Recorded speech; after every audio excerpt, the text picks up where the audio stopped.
Xin chào các cô chú anh chị, hôm nay cuộc phiêu lưu tay trong tay của Lê và Dano sẽ bắt đầu từ rất sớm. Khi mà trời còn tối đen thì Lê và Dano đã sẵn sàng cho hành trình ngày hôm nay. Thưa các cô chú anh chị, hành trình khám phá phiêu lưu hòa mình vào thiên nhiên, thưởng thức những vẻ đẹp của sông núi, thác hồ, lắng nghe âm thanh của tự nhiên và được trải nghiệm đời sống ở một số nơi, đó là ước mơ chung của Lê và Dano. Dano rất yêu Việt Nam, còn Lê, đây là quê hương, là đất nước của Lê, nơi Lê lớn lên.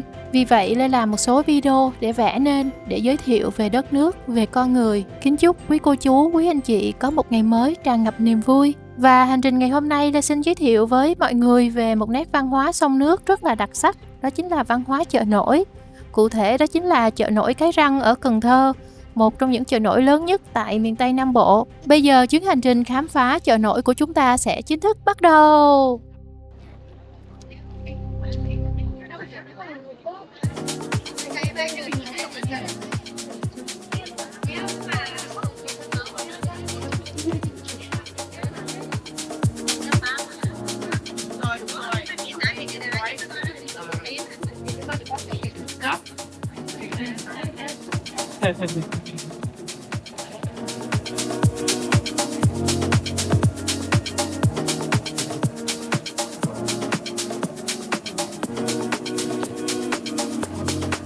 Miền Tây Nam Bộ có dòng sông Mekong chảy qua với 9 nhánh đổ ra biển, nên còn gọi là đất chín rồng. Khi con nước lớn tràn bờ, cá tôm đua nhau bơi lội.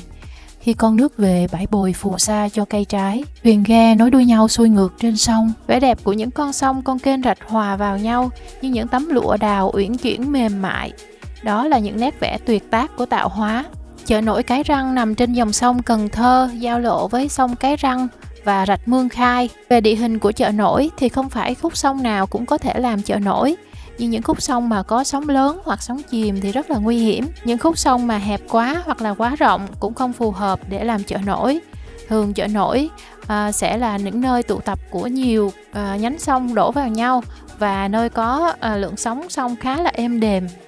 Ở Việt Nam thì có như là chợ nổi Cái Răng, chợ nổi Ngã Năm, Ngã Bảy, chợ nổi Cái Bè.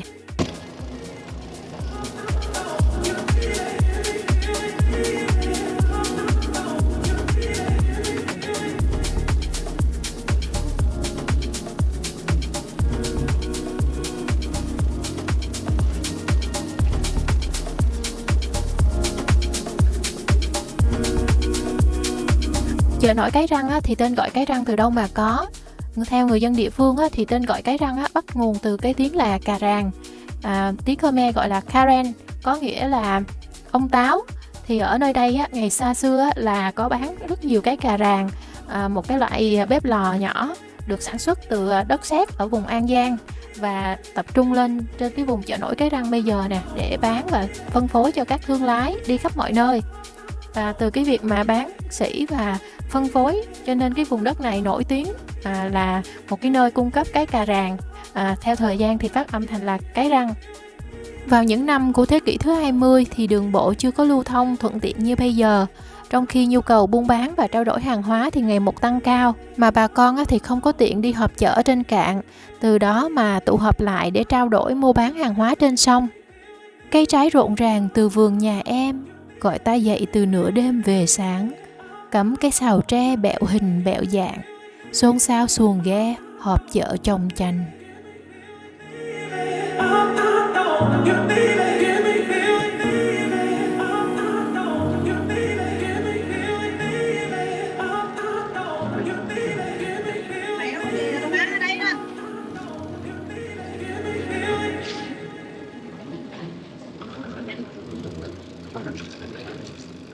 Thưa các cô chú anh chị, nãy giờ chúng ta đã nghe những âm thanh của ngày mới, việc mua bán, người rao kẻ bán, qua lại tụ tập, tạo nên một nét đẹp văn hóa, đó là văn hóa chợ nổi. Chợ đã nổi từ nửa đêm về sáng, ta vẫn chìm từ giữa bữa hoàng hôn. Em treo bẹo Cái Răng Bá Láng, ta thương hồ vàm sáng Cần Thơ. Thời gian hoạt động của chợ nổi thì thường từ 2 giờ sáng cho đến 9 giờ. Từ 2 giờ cho đến khoảng 4 giờ thì chủ yếu là các thương lái buôn sỉ nhập hàng đi các chợ địa phương ở các cái vùng lân cận hoặc là các tỉnh thành khác. Hình ảnh các cô chú anh chị thương lái ở đây thức khuya dậy sớm, chịu khó lam lũ, cần mẫn với công việc của mình. đó là để cho gia đình có một cuộc sống tốt hơn, các con, các cháu có một tương lai tươi sáng hơn. Họ đã chấp nhận hy sinh bản thân mình từ ngày này qua ngày khác và gắn liền với sông nước cần cù lam lũ. Thuyền đi lại ở chợ nổi thì có thuyền du khách và thuyền thương lái. Thuyền du khách thì có mái che và có màu sắc rất là bắt mắt như màu hồng, xanh, tím, vàng. Và thường xuất phát từ bến Ninh Kiều. Thuyền thương lái thì thường là các cái thuyền lớn có cái mũi và bụng to phình ra để chứa nhiều nông sản, hoa quả, hàng hóa. Ngoài ra cũng có những ghe thuyền mà nấu thức ăn hoặc là pha chế nước uống nước giải khát thì có cái thân nó khá là tròn bầu và đủ cái không gian cho người pha chế hoặc là người nấu nướng ở bên trong. Trên sông nước mênh mông, thuyền ga tấp nập và tiếng máy chèo, tiếng nước hòa vào nhau rộn ràng như vậy thì có cách nào để cho các thương lái chào hàng? Và chúng ta sẽ đến với một phát minh rất là thú vị của người chợ nổi, đó chính là cây bẹo. Cây bẹo là một phương thức để người trên ghe quảng cáo giới thiệu hàng hóa mà họ đang bán. Đó là một cái cây được cắm ở đầu mũi thuyền hoặc là bên hông của chiếc ghe.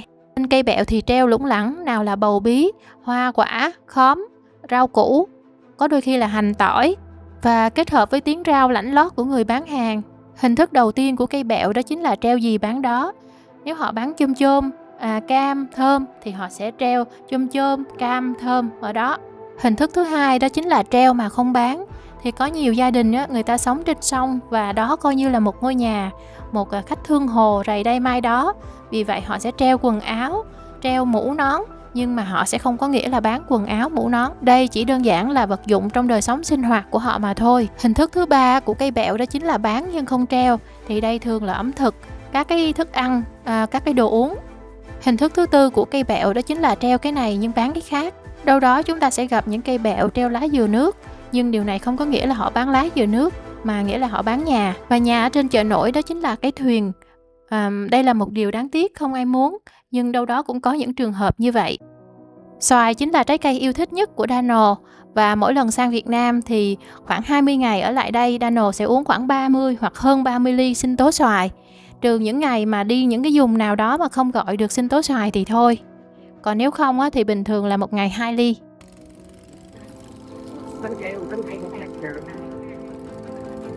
Say, xin chào. Xin chào. Cảm ơn. Để nói với ông ba câu có dây điện đó nha. Ông ơi thứ nào con để dây điện đường ở trên. Where are you from? Còn tay rất là Úc. Dạ. Nè, nó tao ra, không sao. Không cho đâu. Để nó đây con ơi. Trời tự tử. Lee said this is very yummy, but the last time she said very yummy, she tried to poison me. Không ra, không vô rồi sao? This one bitter as well. Một lưu ý khác khi mua sắm nơi đây đó chính là một chục thì không có nghĩa là 10 món. Có khi là một chục nhưng mà người bán hào sảng và phóng khoáng thì sẽ bán cho bạn 12 món, 14 món, 16 món chẳng hạn. Ví dụ như chục cam có đôi khi là tính 12 trái, chục bắp là tính tới 14 trái, và có đôi khi đơn vị tính chục nhưng mà tính tới 18 trái luôn. Với du khách nước ngoài thì chợ nổi Cái Răng là một trong những cái tên nổi tiếng, được xếp hàng đầu của những địa danh mà họ muốn ghé thăm. Với Dano thì đến Việt Nam, những cái tên mà Dano luôn luôn nhớ đầu tiên đó chính là địa đạo Củ Chi, Vịnh Hạ Long, rồi cầu vàng ở Bà Nà Hills và chợ nổi Cái Răng ở Cần Thơ. Ngoài chợ nổi Cái Răng thì ở miền Tây còn có chợ Ngã Năm, chợ Ngã Bảy và chợ nổi Cái Bè. Khi mà đến Tiền Giang Dano rất mong muốn được đi thăm chợ nổi Cái Bè ở Tiền Giang. Tuy nhiên là đang đóng cửa. Dano rất là tiếc. Và sau khi đi chợ nổi Cái Răng về thì Dano có nói rằng Dano rất hy vọng chúng ta sẽ luôn luôn giữ gìn và bảo tồn cái nét văn hóa chợ nổi này. Dano cảm thấy rất là thú vị. Dano và Lê thì đã đi chợ nổi Thái Lan. Và nếu mà nhận xét thì chợ nổi Cái Răng mang những cái nét bình dị, dân dã, những hình thức buôn bán trao đổi rất là quen thuộc của miền quê. Lê và Dano thì yêu thích trải nghiệm thực tế hơn, như là ở chợ nổi Cái Răng nè. Thời gian tham quan chợ nổi Cái Răng dành cho khách du lịch thì từ khoảng 5 giờ sáng đến 8 giờ sáng. Ngoài 8 giờ ra thì nắng đã lên khá cao và chợ cũng đã tan. Và đẹp nhất đó chính là khoảng từ 5 giờ cho đến 6 rưỡi khi bình minh lên trên chợ nổi và mọi hoạt động của ngày mới được bắt đầu. Tuy nhiên có một điều là do mình đi từ hồi 4 giờ mấy cho nên là khá là buồn ngủ. Do vậy mình sẽ gọi cà phê. Còn ăn thì còn sớm quá nên mình không có muốn ăn gì hết. Mua bánh bao và trái cây cho Dano. Sau khi kết thúc tour về, mình và Dano ngồi uống nước nhìn ra chợ nổi thì mới thấy là khoảng từ 7 giờ đến 8 giờ có rất nhiều món ăn ngon như là bún riêu, bún lắc, đặc biệt là bún lắc chỉ có chợ nổi mới có nha. Bây giờ Lê và Dano sẽ lên cửa hàng nổi. Đặc biệt ở đây có rất nhiều loại cá khô như là khô lóc, khô chanh, khô cá lù đù, khô cá cơm, rồi khô cá diêu hồng. Và ở đây mọi người có chiên, rồi có nước sốt me đó để mình trải nghiệm luôn. Và có thể mua đóng gói để gửi về hoặc là gửi qua đường xe đò. Đây là lần đầu tiên Dano thử ăn cá khô và Dano rất thích cá khô, đặc biệt là thích cái sốt me ở đây. Cho nên là nhà mình có mua cá khô và sốt me để mang về. Ngoài ra mình còn thấy thêm có khô cá dứa rất là ngon và khô rắn. Mình cũng không biết làm sao mà mọi người có thể bắt rắn để phơi khô được nữa. Đây là chỗ làm hủ tiếu truyền thống và Dano rất thích, cứ đứng ở chỗ này rất là lâu và cũng có ăn thử nữa. Sau đó thì đến cái máy mà cắt hủ tiếu này nè, hủ tiếu sợi. Thường thì ở trên Sài Gòn á, mình sẽ ăn hủ tiếu khô rồi, còn ở đây thì có hủ tiếu mà hơi dẻo dẻo á.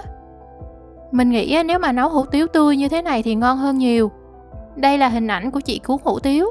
Hai tay của chị rất là thoăn thoắt, nó dính như vậy nhưng mà chị cuốn rất là nhanh nha, rất là đều tay.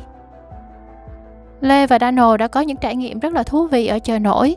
Tình yêu vào sông nước, tình yêu vào con người và tình yêu vào những cái đẹp hòa quyện ở nơi đây đã là niềm hạnh phúc trong chuyến đi của mình. Xin kính chúc các cô chú anh chị đã dành thời gian xem video của Lê hạnh phúc và bình an. Kính chúc các khách thương lái, thương hồ nơi đây nhiều an vui, thành công trong cuộc sống và kinh doanh nhộn nhịp. Cảm ơn đã xem video của Lê. Nếu thích hãy bấm like, chia sẻ, đăng ký kênh để xem video kế tiếp nhé. Bye bye!